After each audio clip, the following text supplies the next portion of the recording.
자, 오늘 마태복음 14장 시작하겠습니다. 마태복음 14장 1절. 그때 분봉왕 헤롯이 예수님의 소문을 듣고 신하들에게 말하였다.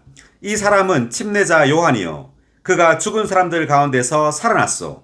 그래서 이런 능력의 일이 그를 통하여 나타나고 있는 것이요. 여기 이제 분봉왕 헤롯은 이때 당시에 그 유대인들이 로마의 지배 아래 있었습니다. 식민지 아래 있었기 때문에 로마의 그 한 왕인데 헤롯이 유대를 다스리고 있었어요. 이 헤롯은 로마의 분봉왕입니다. 로마 그 유대를 다스리는. 그런데 이제 예수님의 소문을 들었습니다. 듣고는 그 헤롯이 하는 말이 침례자 요한이 살아났다 이렇게 말한 겁니다. 왜냐하면 이 침례자 요한을 이 헤롯이 죽였거든요. 자, 그래서 이제 죽인 이야기를 3절부터 이제 합니다. 헤롯이 자기 형제 빌립의 아내 헤로디아의 일로 요한을 잡아 결박하여 감옥에 가둔 일이 있었는데, 이것은 요한이 헤롯에게 그 여인을 취한 것은 옳지 않습니다 라고 말하곤 하였기 때문이다. 자, 3절 보니까 헤롯이 자기 형제 빌립의 아내 헤로디아를 취했어요. 자기 형제 아내를. 이것 때문에 요한이 그 헤롯에게 그 여인을 취한 것은 옳지 않습니다 하고 이제 책망을 했습니다. 헤롯에게. 그러니까 이제 헤롯이 요한을 미워하는 거죠. 미워해서 이제 죽이려고 합니다. 그래서 요한을 감옥에 가두었어요. 이 일 때문에. 계속 읽겠습니다. 그런데 지금 조금 더 말하면은 요한이 헤롯을 책망했죠. 이것과 비슷한 것이 뭐냐면 사도행전 24장 24절 한번 보겠습니다. 사도행전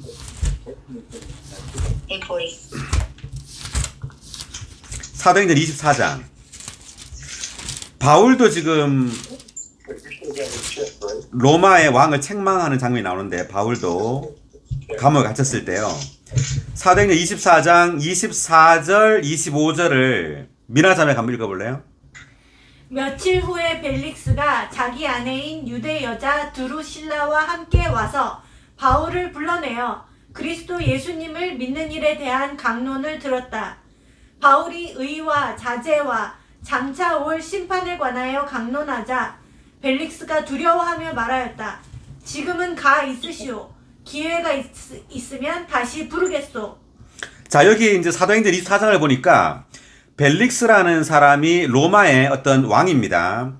왕인데 지금 24절에 벨릭스가 자기 아내 유대 여자 드루실라와 함께 되어 있는데 이 드루실라가 누구냐면 이 각주를 보니까 지금 각주 24의 1번 각주를 제가 읽어보겠습니다.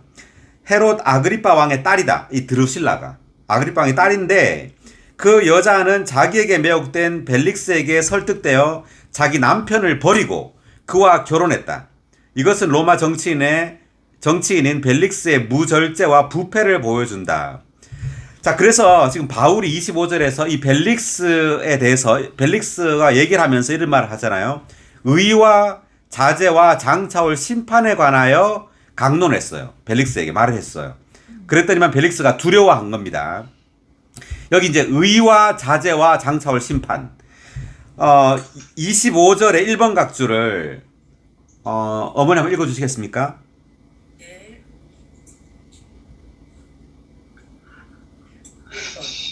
사도는 벨릭스의 불의와 무절제를 알고 있었기 때문에 그에게 의와 자제, 곧 정욕과 욕망의 자제, 특별히 여기에서는 성적인 욕망의 자제에 관하여 강론했다.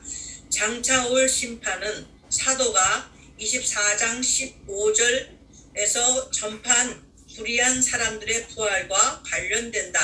사도는 또한 벨릭스에게 장차 올 심판에 관하여 강론했으며 이것은 그에게 하나의 경고였다. 이런 말씀을 통하여 벨릭스는 두려워하게 되었다. 예. 지금 이제 벨릭스에 대해서 사도 바울이 불의하다 이거죠. 그래서 의에 대해서 말했고 또 성적인 이러한 그 욕망에 대해서 자제에 대해서 말했고요. 이렇게 되면 장차 심판이 있다. 너는 심판을 받게 된다. 이런 것에 대해서 이제 말을 했던 겁니다. 바울이 벨릭스한테. 이와 마찬가지로 지금 다시 돌아와서 마태복음 14장에서 침례자 요한도 헤롯에게 이런 말을 한 거죠. 그 형제의 아내를 취하는 것은 옳지 않다 이렇게 말을 했기 때문에 헤롯이 침례자 요한을 감옥에 가두었습니다. 계속 5절 읽겠습니다. 다시 돌아와서 마태복음 14장 5절. 헤롯이 요한을 죽이려 하였지만 무리를 두려워하였다. 왜냐하면 무리가 그를 신원자로 여겼기 때문이다. 마침 헤롯의 생일이 되어 헤로디아의 딸이 사람들 앞에서 춤을 추어 헤롯을 기쁘게 하자 헤롯이 맹세하여 그녀가 무엇을 구하든지 그대로 주겠다고 약속하였다. 자, 헤롯의 생일이 됐습니다. 그런데 이 헤롯과 결혼한 이 헤로디아죠. 헤로디아의 딸이 춤을 췄어요. 그래서 춤을 춰서 이제 기쁘게 하니까 헤롯이 그 딸한테 무엇을 구하든지 내가 다 해주겠다 이 말을 했습니다. 그랬더니만 8절 그러자 그녀는 자기 어머니가 시키는 대로 침례자 요한의 머리를 쟁반에 담아 이리로 가져다 주십시오라고 하니 이때 이제 침례자 요한은 감옥에 있었어요. 그래서 감옥에 있었는데 그 헤로데의 딸이 엄마한테 이제 물어보니까 엄마가 침례자 요한의 머리를 쟁반에 담아 가지고 오라고 헤롯에게 말해라 이렇게 한 겁니다. 그래서 결국 이제 침례자 요한은 이제 목을 베임 당해서 죽게 됩니다. 9절 왕이 근심하였다. 그러나 자기가 맹세한 것과 상에 함께 앉은 사람들 때문에 주라고 명령하고 사람들을 보내어 감옥에서 요한의 목을 베어 그 머리를 쟁반에 담아 소녀에게 주니 그녀가 자기 어머니에게 가져갔다. 요한의 제자들이 와서 시체를 가져다가 장사 지내고 예수님께 가서 이 일을 알려드렸다. 결국 침례자 요한은 목을 베임을 당해서 이제 죽게 됩니다. 13절 예수님께서 들으신 후 배를 타시고 거기를 떠나시어 홀로 외딴 곳으로 가시니 무리가 듣고 여러 동네에서 나와 걸어서 그분을 따랐다. 자, 배를 타시고 이제 배 형광펜입니다. 자, 이때 배는 교회를 상징합니다. 자, 주님께서 교회 안에 계십니다. 그리고 거기를 떠났다 했는데 이 거기가 어디냐 하면 종교적이고 문화적이고 정치적인 그러한 사회에서 멀리 떨어진 곳으로 갔다는 말이에요. 왜냐하면 지금 이 헤롯도 침례자 요한을 죽였잖아요. 그래서 이 정치를 지금 그 이방 정치가 그 예수님을 배척했기 때문에 떠난 겁니다. 그리고 종교, 문화, 정치적인 이러한 곳을 떠나가지고 외딴 곳으로 가셨어요. 자, 여기 보면 13의 1번 각주를 한번 읽어보세요. 13의 1번 각주. 거기를, 예. 종교적이고 문화적이며 정치적인 사회 안에 있는 사람들에게 배척당하셨기 때문에 그들을 떠나시어 홀로 외딴 곳으로 가셨다. 이것은 그때부터 그분께서 외딴 곳, 즉 종교적이고 문화적이며 정치적인 사회에서 멀리 떨어져 문화가 없는 곳에 자신을 숨기려 하셨다는 것을 가리킨다. 그분께서 배를 타시고 이렇게 하신 것은 교회를 통해 이렇게 하려고 하셨다는 것을 암시하고 있다. 문명화된 세상에서 배척을 당하셨기 때문에 주님은 교회를 통하여 종교적이고 정치적인 사회를 떠나 문화적이지 않은 영역에 항상 자신을 감추어 오셨다. 아멘. 자, 그래서 주님은 종교, 문화, 정치와 반대됩니다. 13절 마지막에 보면은 무리가 듣고 여러 동네에서 나와 걸어서 그분을 따랐다 돼 있죠. 따랐다. 이것은 우리가 주님을 따르기 위해서는 우리도 또한 종교, 문화, 정치로부터 나와야 돼요. 아멘. 아멘. 예, 우리가 종교적인 어떤 영역, 그리고 문화적인 이 세상에 속한 그러한 것들, 그리고 정치적인 이러한 어떤 분위기나 이러한 영역으로부터 나와야지만 주님을 따를 수 있다는 겁니다. 아멘. 자, 14절 읽겠습니다. 예수님께서 나오셔서 큰 무리를 보시고 불쌍히 여기시어 그들의 병을 고쳐주셨다. 불쌍히 여기시어 형광펜입니다. 이것은 예수님께서 사람들을 향한 그 마음이 불쌍히 여기시는 마음이 있다는 거예요. 종교적인 사람들은 사람을 향하여 이런 마음이 없어요. 종교적인 사람들은 다만 하나님을 사랑하기 때문에 하나님 때문에 어떤 사람들을 돌보지 그 사람들이 정말 불쌍하진 않아요. 동정하는 마음이 없는 거예요. 우리가 지금 누가복음 10장 33절요.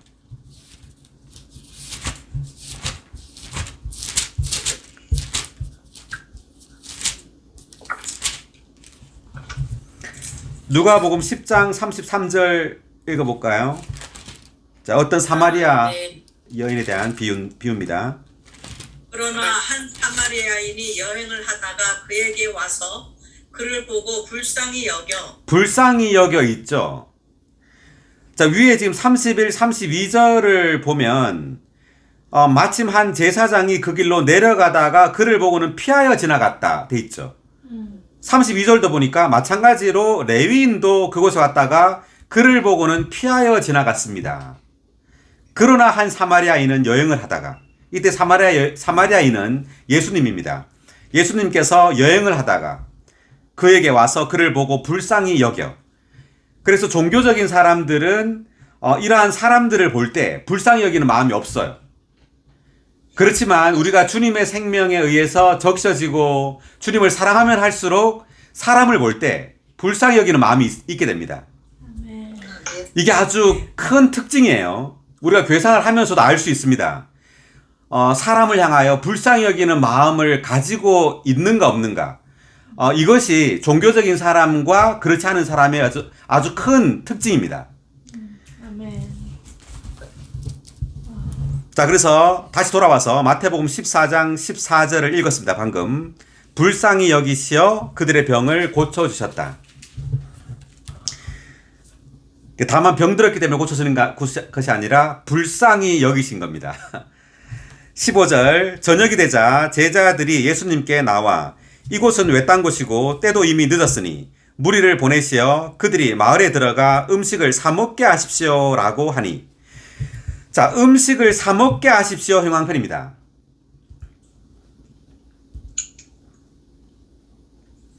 자, 무리들이 예수님을 따라왔는데 이제 저녁이 늦었습니다. 저녁이 되었어요. 그래서 배가 고프죠.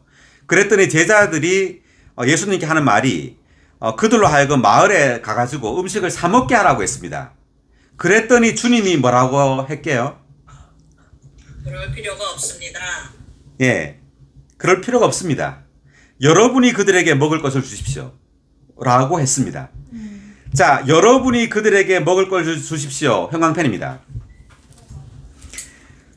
자, 굉장히 중요한데 지금 제자들은 사람들이 음식을 사 먹게 하라 그랬어요.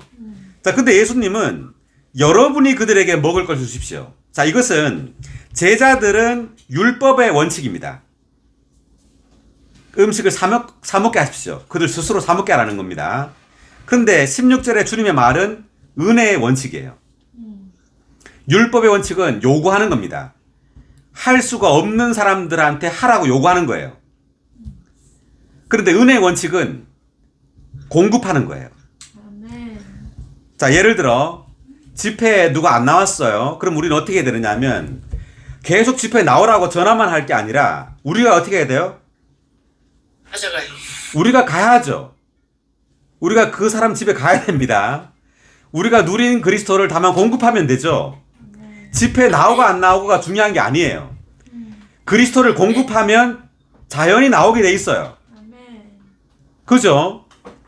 자, 그런데 많은 사람들은 다만 요구만 합니다. 성경 읽으세요. 아침부흥 하세요. 이거 하세요. 저거 하세요. 그걸 할 수 있어서 벌써 했죠. 근데 못 하는 겁니다. 못 하기 때문에 우리가 어떻게 해야 됩니까? 공급해야 돼요. 우리가 누린 그리스도를 다만 공급해야 됩니다. 아멘. 그래서 그들이 그리스도를 보고 그리스도를 누릴 수 있도록, 아멘. 아, 그리스도를 맛보니까 너무 좋다. 아, 나도 이제 집회 가보고 싶다. 아, 지체들 만나고 싶다. 이렇게 자연스럽게 그들이 그리스도를 누릴 수 있는 장소로 오는 겁니다. 자, 그래서 제자들이 한 말은 율법의 원칙이고요. 주님이 한 말씀은 은혜의 원칙입니다. 자, 16번에 2번 각주 읽어볼까요? 16의 2번 각주.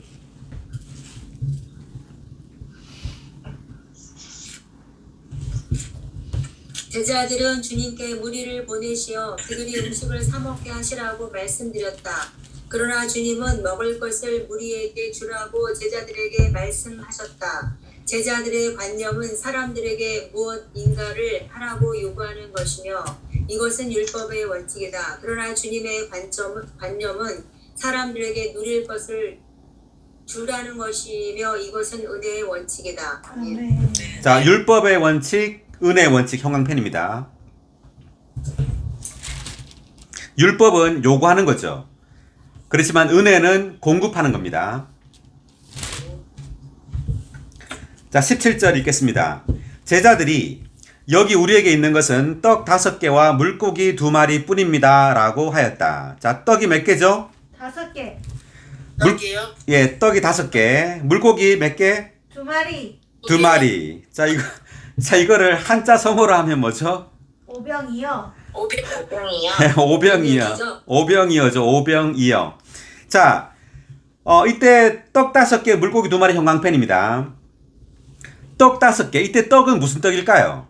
보리떡. 보리떡. 자, 보리떡인지 어떻게 알죠?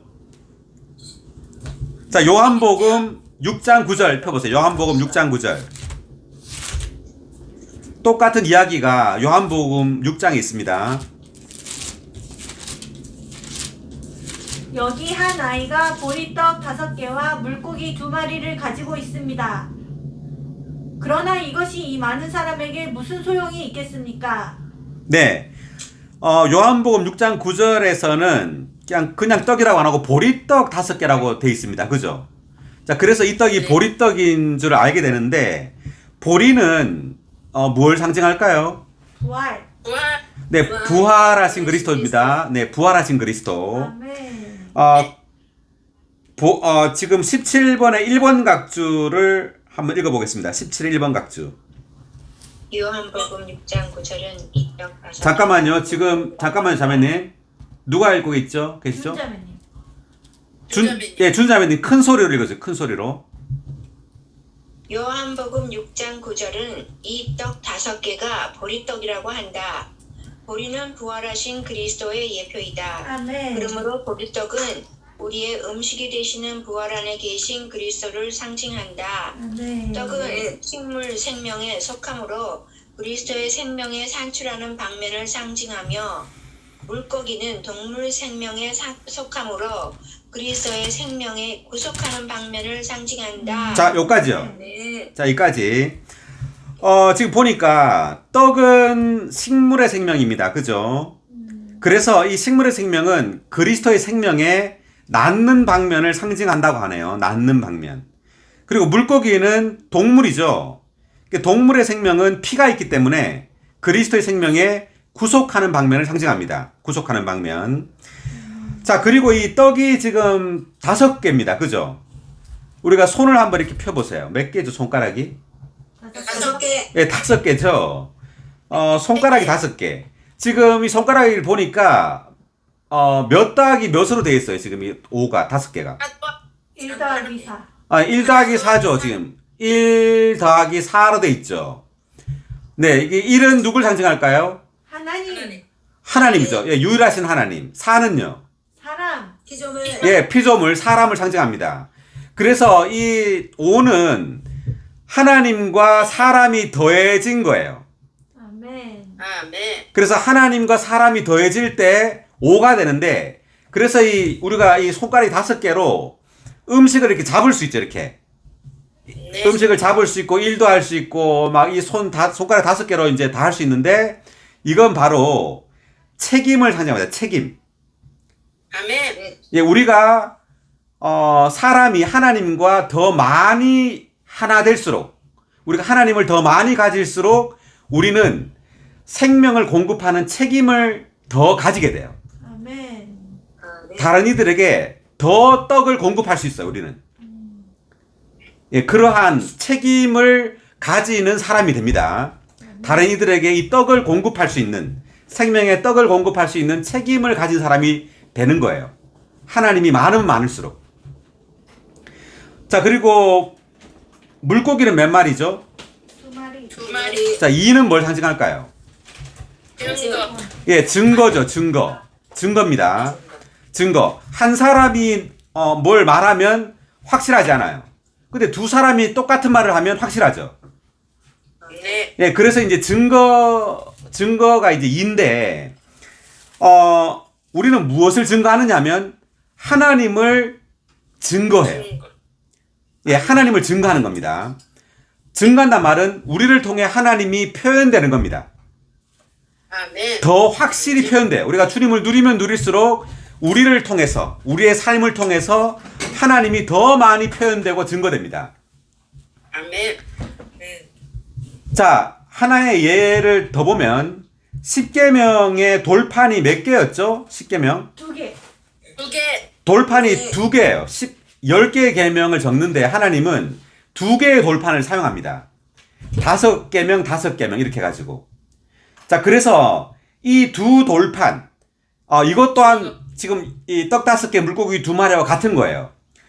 자, 10계명은 그리스도를 상징하는데 10계명의 이 내용들은 바로 하나님의 신성한 본성을 상징합니다. 아멘. 하나님은 사랑이시죠. 거룩이시죠. 의이시죠. 빛이시죠. 이것이 전부 10계명 안에 들어있는 하나님의 속성이에요. 아멘. 그래서 우리가 주님을 이렇게 음식으로, 떡과 물고기로 우리가 주님을 누리면 누릴수록 하나님의 그 신성한 본성, 그 신성한 속성을 표현하게 됩니다. 아멘. 아멘. 이것이 우리의 증거예요. 이것이 우리의 간증이 됩니다. 아멘. 네, 그래서 우리가 주님을 떡과 물고기로, 즉 낳는 생명과 구속하는 생명으로 매일매일 주님을 누릴 때 우리는 하나님의 속성을 표현하게 돼요. 아멘. 아멘. 자, 그 17의 1번 각주를 아까 절반 정도 읽으셨는데 그 나머지 절반, 우리의 영적인 배고픔부터 한번 읽어볼까요? 누가? 우리의 영적인 배고픔을 채우려면 그리스도의 구속하는 생명뿐만 아니라 그분의 산출하는 생명이 필요하다. 이 모두가 작은 항목 곧 떡과 물고기로 상징된다. 이것은 하늘의 왕께서 이 시대에 자신을 따르는 사람들을 통치하시기 위한 위대한 왕으로서가 아니라 그들을 먹이시기 위한 작은 음식으로 오셨다는 것을 가리킨다. 아멘. 자, 놀랍습니다. 작은 음식 형광펜입니다. 자, 주님이 천국을 세우시기 위해서 주님은 어떤 위대한 왕으로 오신 것이 아니라 무엇으로 오셨다고요? 작은 음식. 작은 음식. 네, 작은 음식. 네, 우리가 그분을 먹을 수 있도록 작은 음식으로 오셨어요. 아멘. 주님이 완전 위대한 왕으로 오셨다면 우리는 주님께 접근하지도 못하겠죠. 네. 자, 우리에게 만약 이걸 적용해 본다면 우리는 다른 지체들이 우리에게 접근하기 쉬운 사람이 돼야 돼요? 어려운 사람이 돼야 돼요? 쉬운 사람. 쉬운 사람. 네, 우리는 다른 지체들이 나하고 만나고 싶어 해야 돼요. 아멘. 다른 지체들이 나를 좋아해야 돼요. 아멘. 막 두렵고 막 가까이 가기 싫고 이러면 안 되죠. 우리가 생명이 자랄수록 우리는 다른 이들이 먹기 좋은 음식이 되는 겁니다. 아멘. 아멘. 예, 교회 생활을 오래 하면 할수록 우리가 어려운 사람이 되면 안 돼요. 아멘. 네, 저분은 말씀을 잘 전하시는데 뭔가 이렇게 좀 아주 거룩하고 막 가까이 하기 쉽지 않고 이러면 비정상입니다. 아멘. 왜냐하면 주님이 오실 때 우리가 주님을 만나기 어려워하면 돼요, 안 돼요? 안 되죠. 안 돼요. 네, 주님은 만나고 싶어 하면서 예를 들면 동력자나 막 이런 분들은 가까이 가기가 어렵고 이러면 안 되죠. 안 되죠. 우리는 생명이 자라고 성숙할수록 다른 이들이 쉽게 접근할 수 있는 사람이 돼야 됩니다. 아멘. 아멘. 그래서 우리를 먹을 수 있도록 아멘. 우리에게 있는 주님의 풍성을 그들이 쉽게 먹을 수 있도록. 아멘. 자, 18절 읽겠습니다. 계속. 예수님께서 그것을 나에게로 가져오십시오 라고 하시고, 자, 그것을 나에게로 가져오십시오. 형광펜입니다. 제자들은 이 많은 사람들에게 떡 5개와 물고기 2마리가 아주 작다고 생각했기 때문에 주님께로 이걸 내놓으려고 하지 않았죠. 아멘. 그래서 떡 5개와 물고기 2마리 뿐입니다. 이렇게 말했습니다. 이거밖에 없어요. 그렇지만 주님은 그것을 나에게로 가져오십시오. 자, 우리가 주님을 누린 것이 아무리 작다 할지라도 예를 들어 주일 집회 때 이것을 성도들에게 내놔야 됩니까? 안 내놔야 됩니까? 네, 나야. 매주 신원해야 돼요. 매주. 아멘. 네, 지금 잘하고 계십니다. 아주 매주 우리가 누린 것이 작더라도 심지어 누린 것이 없어도요. 선포하더라도 말해야 됩니다. 아멘. 할렐루야. 아멘. 아멘. 뭐 말을 잘하거나 못하거나 하나도 안 중요해요. 아멘. 다만 내가 누린 그 조금의 분량을 주님께 가져갈 때 모든 성도들이 누릴 수 있습니다. 아멘. 5,000명이 다 먹고 누려요. 아멘. 요한계시록 3장 8절 보겠습니다. 무슨 말씀이 있을까요? 나는 너의 일을 안다. 읽어주세요. 나는 너의 일을 안다. 보아라, 내가 아무도 닫을 수 없는 열린 문을 너의 앞에 두었다.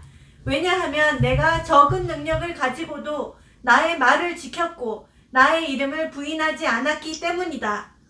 네. 자, 네가 적은 능력을 가졌다 그랬죠? 네. 자, 이 적은 능력을 가지고 우리는 주님의 말씀을 지켜야 됩니다. 아멘. 주님의 말씀을 간증해내야 돼요. 아멘. 그래서 그 달란트 비유 마태복음 몇 장이죠? 마태복음 25장 24절.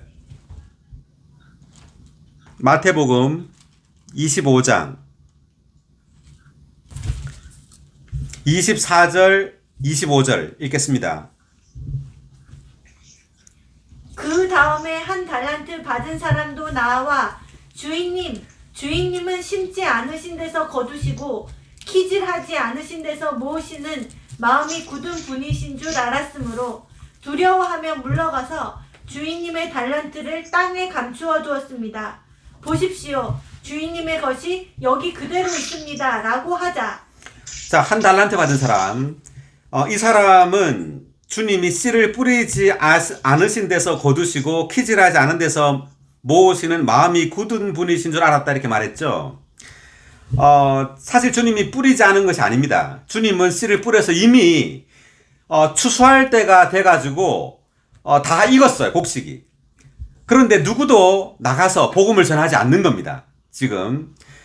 그래서 이 지금 한 달란트 받은 이 사람이 25절에 하는 말이 두려워하며 물러가서, 두려워했다는 말은 소극적이란 말이에요. 적극적이지 않다는 거죠. 그리고 물러갔다는 말은, 그러니까 적극적이지 않고 아주 능동적으로 우리가 진취적으로 우리가 주님의 일을 하고 주님을 위하여 기능을 발휘해야 되는데 이 사람의 태도는 소극적이에요.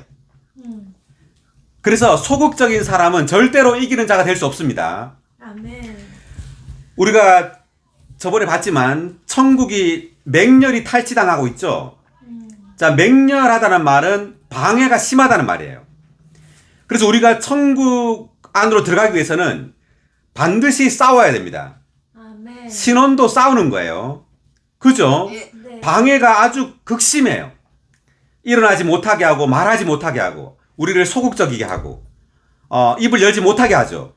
그렇지만 우리는 적극적으로 아주 맹렬히 신원해야 됩니다. 아멘. 맹렬히 복음을 전해야 됩니다. 아멘. 맹렬히 목양해야 돼요. 아멘. 우리가 한 사람 한 사람을 돌봐야 됩니다. 아멘. 많은 사람들은 수백 명 앞에서 말하길 좋아하지만 우리는 그래서는 안 돼요. 우리는 한 사람을 귀여겨야 됩니다. 아멘. 한 사람 한 사람을 목양해야 됩니다. 아멘. 자, 다시 돌아와서 18절입니다. 마태복음 14장 18절. 그것을 나에게로 가져오십시오. 그래서 우리가 누린 것이 작다 하더라도 주님께로 이것을 가져가야 되고 숨겨두어서는 안 된단 말이죠. 아멘. 19절.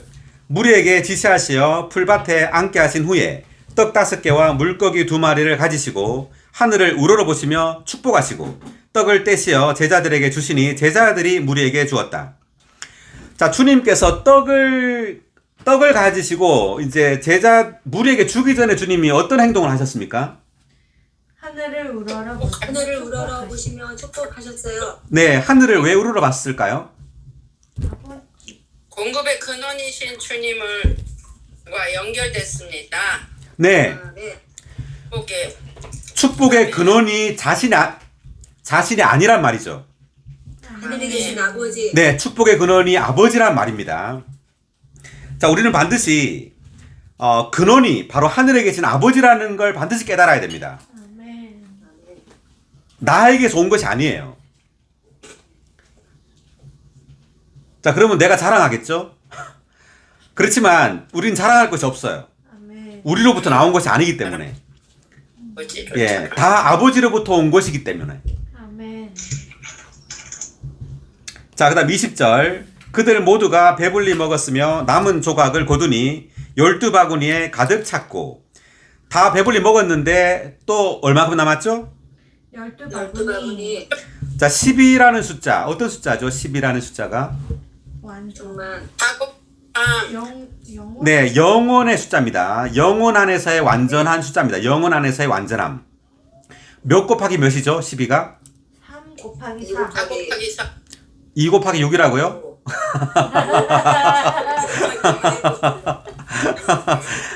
예, 3 곱하기 4입니다. 12. 예, 12. 예, 12. 예, 10인 줄 알았어요. 10. 12. 12바구니니까 12. 12가 3 곱하기 4. 3은 무슨 숫자죠? 3일 하나님. 하나님. 네, 3일 하나님. 4는 사람. 사람. 이제 피조물 사람. 그래서 하나님과 사람이 연합되었다. 그래서 곱하기는 연합입니다. 하나님과 사람의 연합. 그래서 이 12라는 숫자는 다함이 없는, 끝이 없는 공급이라는 뜻이에요. 자, 우리가 그리스도를 누리는데 언제까지 누리느냐? 언제까지 누리죠, 그리스도를? 영원히. 영원히 누리는 겁니다. 영원히. 할렐루야. 할렐루야. 자, 영원토록 우리의 즐거움은 그리스도입니다. 아멘. 영원토록 우리의 즐거움은 뭐라고요? 그리스도. 그리스도예요. 영원토록 우리의 즐거움은 그리스도입니다. 아멘. 자, 21절. 먹은 사람들은 여자와 아이들 외에 남자만 5,000명 가량이었다. 22절 계속 읽겠습니다. 예수님께서 즉시 제자들을 재촉하시어 배에 태우셔서 그분보다 먼저 건너편으로 가게 하시고 그동안에 무리를 돌려보내셨다. 자, 여기서 제자들을 재촉하신 이유가 뭘까요? 재촉해서 배에 태우셨습니다. 배에.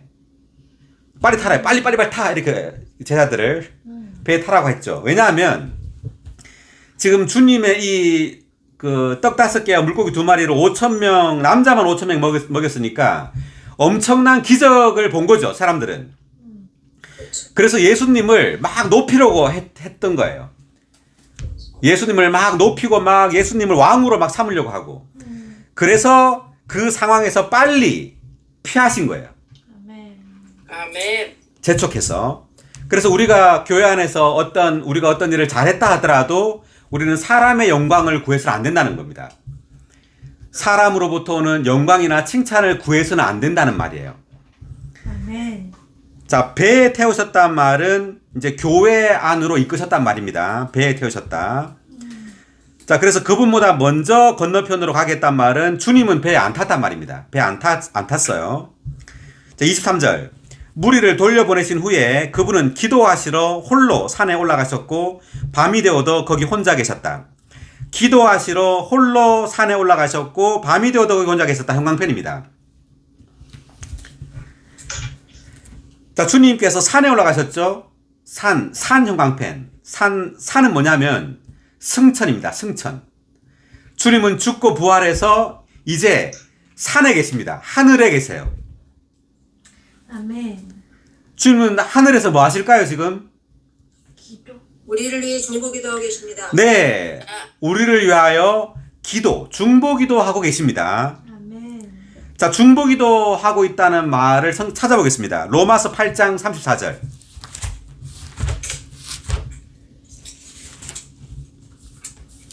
로마서 8장 34절. 누가 감히 유죄 판결하겠습니까? 우리를 위하여 죽으셨을 뿐 아니라 살아나셨고 지금은 하나님 오른편에 계시며 할렐루야. 또한 우리를 위하여 중보기도 하시는 분은 그리스도 예수님이십니다. 아멘. 아멘. 와우. 우리를 위하여 죽으셨을 뿐 아니라 아멘. 아멘. 다시 살아나셨고 아멘. 지금은 하나님 오른편에 계시며 또한 우리를 위하여 중보기도 하시는 분은 그리스도 예수님이십니다. 아멘. 그리스도 그분은요, 지금 하나님 오른편에서 뭐하고 계시죠? 중보 기도하고 계십니다. 중보기도. 중보기도 하고 계시다. 중보기도. 아멘. 아멘. 네, 우리를 위하여 주님은 지금 중보기도 하고 계세요. 아멘. 자, 히브리 한 장 더 보겠습니다. 히브리서 7장.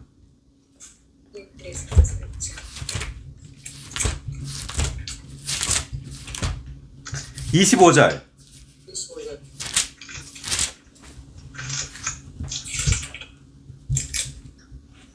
아멘. 그러므로 그분은 자신을 통하여 하나님께 나오는 사람들을 철저히 구원하실 수 있습니다. 왜냐하면 항상 살아계셔서 그들을 위하여 중보기도 중보기도를 하시기 때문입니다. 아멘. 아멘. 네, 주님 항상 살아계셔서 아멘. 항상 살아계셔서 아멘. 아멘. 그들을 위하여 중보기도를 하시는데 우리를 철저히 구원하신대요. 철저히.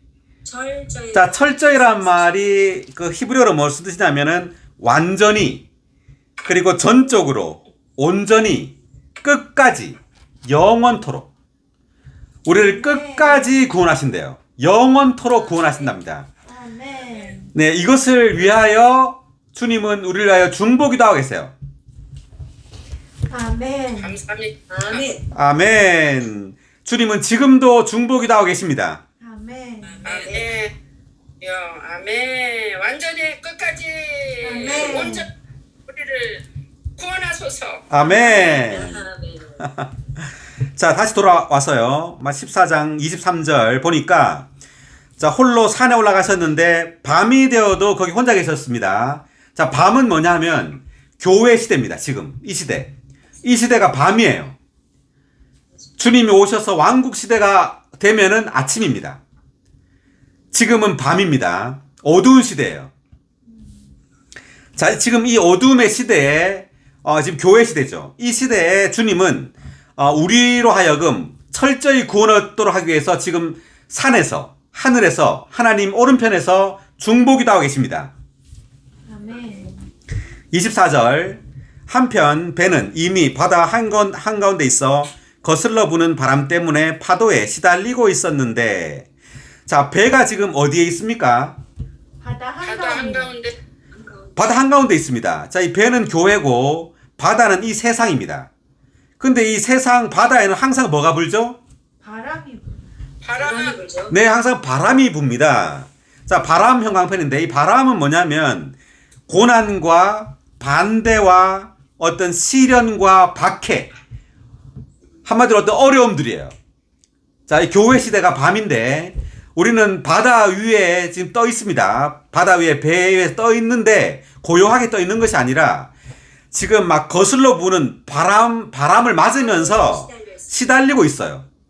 자, 우리의 삶은 지금 막 이 세상의 많은 어떤 고난과 역경과 반대에 시달리고 있죠. 자, 시달리고 있어요. 이것을 이기도록 주님은 중보기도 하고 계십니다. 아멘. 아멘. 25절. 밤 네 번째 파수 시간에 예수님께서 바다 위를 걸으셔서 제자들에게 오시니, 밤 네 번째 파수 시간은 언제냐면 새벽 3시에서 6시 사이랍니다. 새벽 3시에서 6시 사이가 이 네 번째 파수 시간이라고 하네요. 근데 예수님께서 지금 뭐 어떻게 하고 계시죠? 바다 위에 걸으시고 계세요.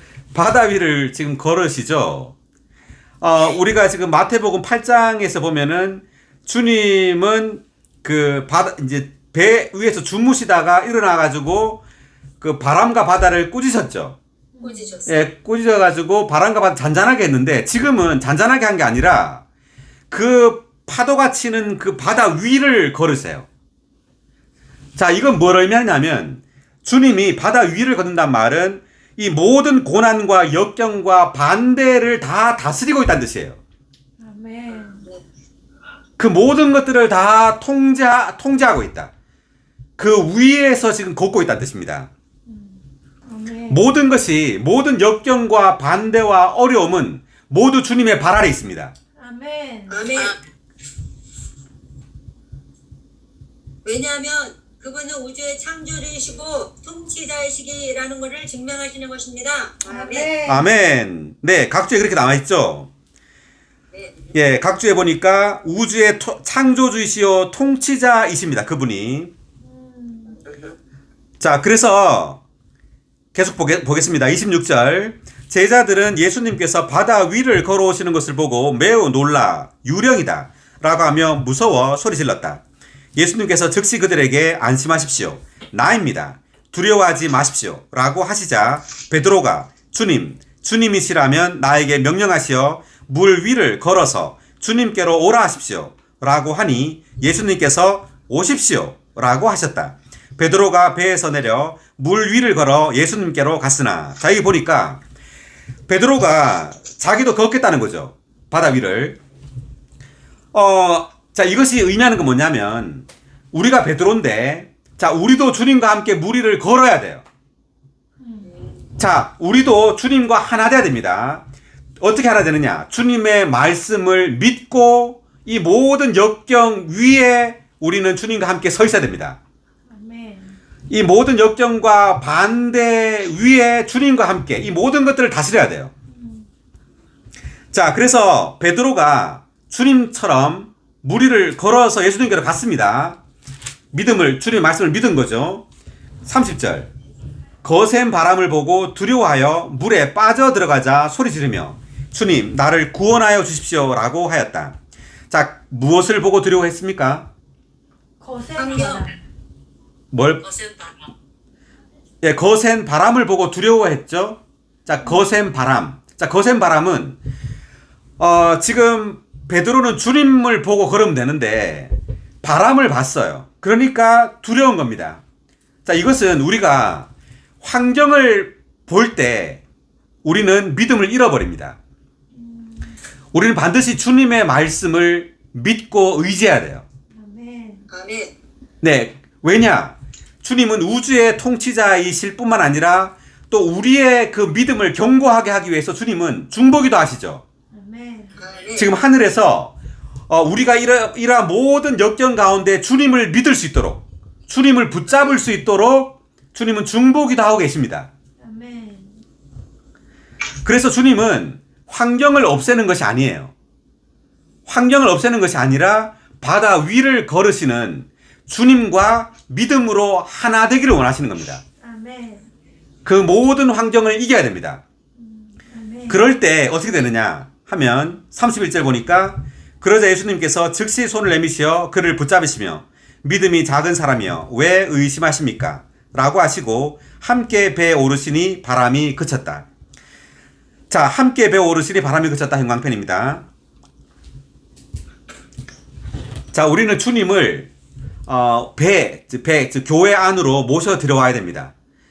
주님을 우리 안으로 모셔올 때 모든 환경이 그친다는 말입니다. 예, 먼저는 우리는 믿음으로 주님의 말씀을 믿을 때 모든 환경은 다 사라지게 됩니다. 아멘. 자, 그래서 30절에 1번 각주 읽어봐 주세요. 베드로는 주님의 말씀을 믿음으로 배에서 내려 물 위를 걸어갔다.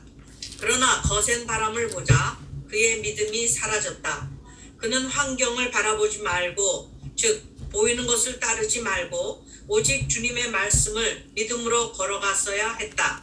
우리는 주님을 따를 때 믿음으로 행하고 보이는 것으로 행하지 말아야 한다. 아멘. 아멘. 베드로가 주님을 몇 번 부인했죠, 그때? 3번. 네, 3번 부인했습니다. 이것도 마찬가지입니다. 실제로 베드로는 주님을 부인하지 않으리라고 생각했을 거예요. 그렇지만 그 죽음의 환경이 닥쳤을 때 베드로는 즉시 3번 부인하게 됩니다. 우리는 심지어 우리 자신도 믿지 말아야 돼요. 아멘. 주님을 믿어야 됩니다. 아멘. 주님만이 우리의 믿음을 붙잡을 수 있어요. 아멘. 우리는 우리 자신의 믿음조차도 우리는 붙잡을 수 없어요. 아멘. 그래서 우리가 교회 생활을 하고 우리의 체험이 많아질수록 우리는 우리 자신을 안 믿게 돼요. 점점점 주님만을 의지하게 됩니다. 아멘. 자, 그 다음 33절. 배에 있던 사람들이 예수님께 경배하며 진실로 하나님의 아들이십니다 라고 하였다. 34절. 그들이 건너가 게네사렛 땅에 이르니 그곳 사람들이 예수님이신 줄 알고 그 북은 온 지방에 통지하여 병든 사람들을 다 예수님께 데려갔다. 그리고 그들은 예수님의 옷술만이라도 만지게 해 주시기를 간청하였으며 만진 사람은 모두 완전하게 나았다.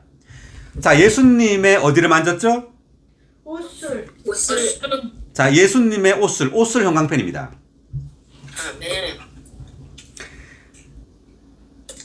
우리가 마태복음 9장에서도 지금 옷술을 만지는 장면이 나오는데 찾아볼까요? 9장 20절.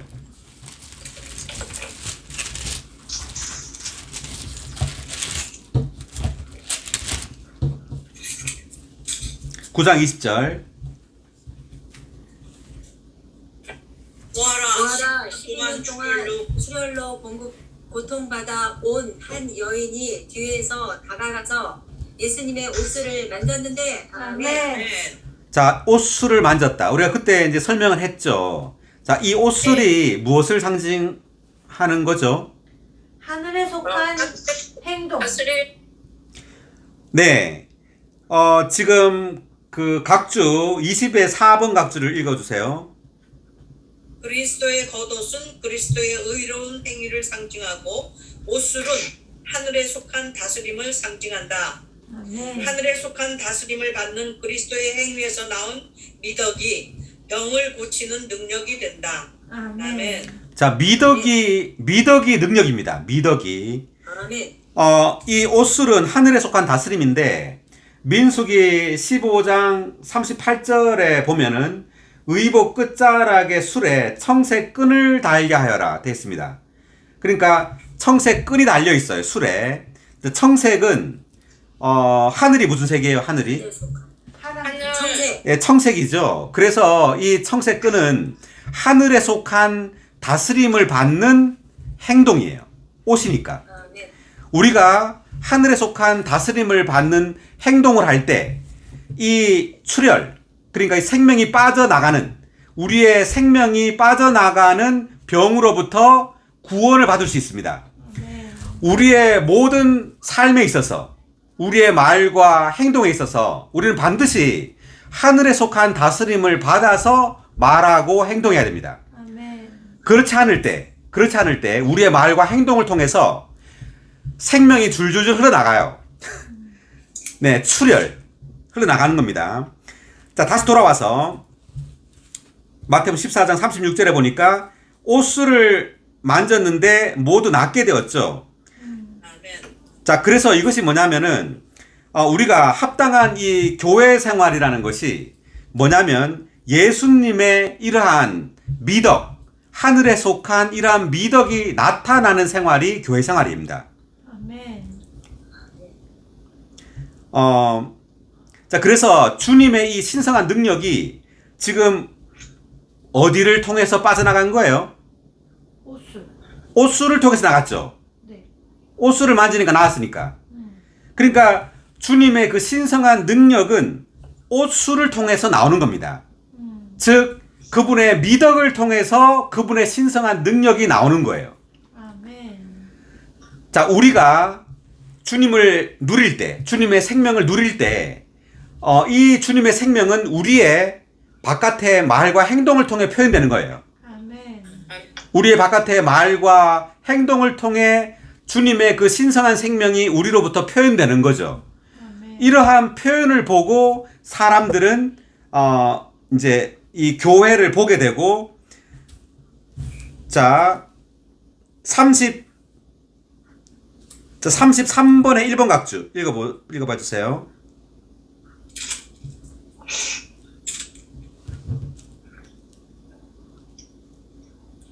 주님을 하나님의 아들로 인식하는 것은 그분께서 하나님과 동등하시다는 것을 깨닫는 것이다.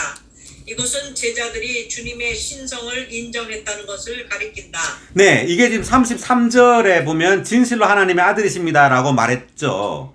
그러니까 하나님의 아들이에요. 아들이란 말은 그분의 신성, 예수님이 바로 하나님의 아들, 그 신성하시다는 것을 의미하는데 이 그분의 신성이 옷술을 통하여 우리에게 전달됩니다. 아멘.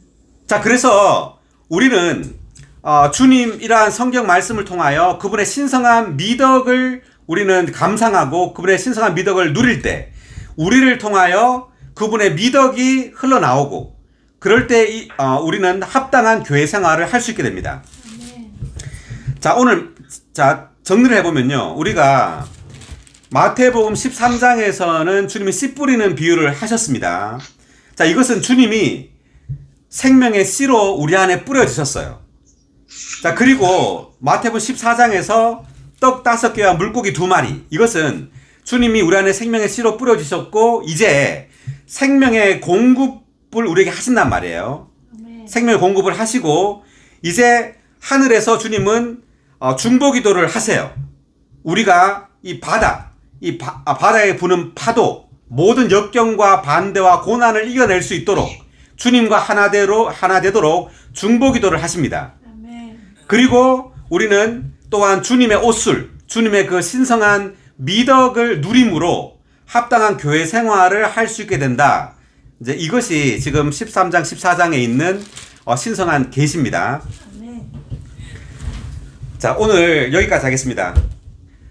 장승혜 자매님 오셨네요.